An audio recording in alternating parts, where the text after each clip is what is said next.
America, the land of freedom, fast food, and financial power. It's the world's biggest economy, home to Silicon Valley, Wall Street, and some of the richest people on the planet. But America isn't just made by America. Hard to trust? You will trust it after this video. Chapter 1. Singapore. Imagine a country that's so well run, it's basically treated like a giant investment portfolio. That's Singapore for you. It's small, you could drive across it in under an hour. But financially, Singapore punches way above its weight. And the secret behind its success? Two massive sovereign wealth funds, Temasek and GIC. Together, these giants manage over 1.5 trillion US in global assets. That's trillion with a T. What makes Singapore different is how it treats its money.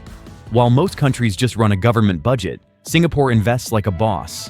Their entire national strategy is built on making smart investments in real estate, infrastructure, and even foreign stocks. And when the world panics, Singapore buys. Remember the 2008 financial crisis, when the world was falling apart? Singapore stepped in and scooped up prime real estate in Manhattan.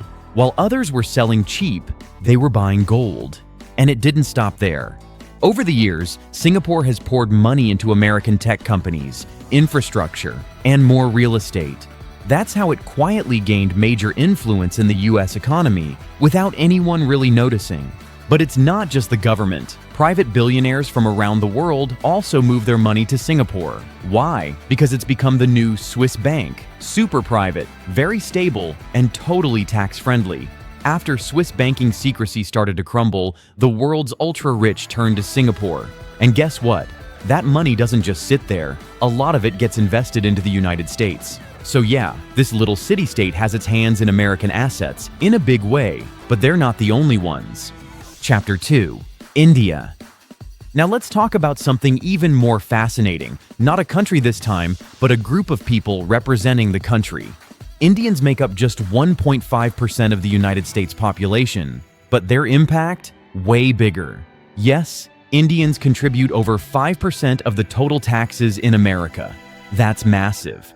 And it doesn't stop there. 25 of the Fortune 500 companies in the United States are now led by Indian CEOs. We're talking giants like Google, Microsoft, Adobe, and YouTube. Just 10 years ago, that number was only 11. Now it's more than double. That rise is insane. But how did this happen? Well, it all started in the 2000s, when a wave of Indian engineers and tech experts came to Silicon Valley.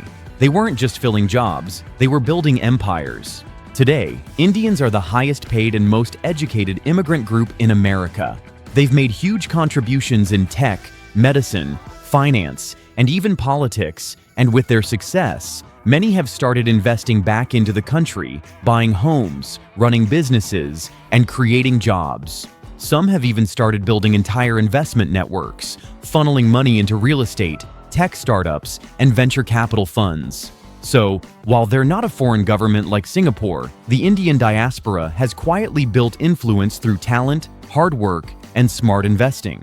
They don't own half of America, but they're definitely owning half of the virtual world of America. That's definitely more than expectations, and in the future, imagining a tech industry without Indians would be a tough task. But the next country would be the real silent killer on the list. Chapter 3. South Korea. Yeah, most people think of K-pop, Korean dramas, and tasty food when they hear South Korea. But behind all that, there's a serious business engine that's been powering parts of America's tech and defense industries, and most people don't even know it. Let's start with how South Korea makes its money. Unlike most countries, South Korea's economy is built around huge family-run businesses called chaebols. Ever heard of Samsung, LG, Hyundai, or SK Group? Yep, those are all chaebols. And they don't just sell you phones or TVs. Take Samsung, for example. Everyone knows their smartphones. But did you know that Samsung builds the chips that go inside iPhones? Yep, Apple's biggest competitor is also their supplier, and it gets deeper. Samsung is also tied to defense tech. We're talking about making things like missiles, military electronics, and even submarine systems. That means America's military tech partially depends on a South Korean company. Wild, right? And it's not by accident. The South Korean government and these companies work closely together. It's almost like the country and the businesses are one team, moving in sync. When one of these giants expands overseas, it's not just about profit, it's part of a national strategy. Now, here's where it gets even more interesting: soft power.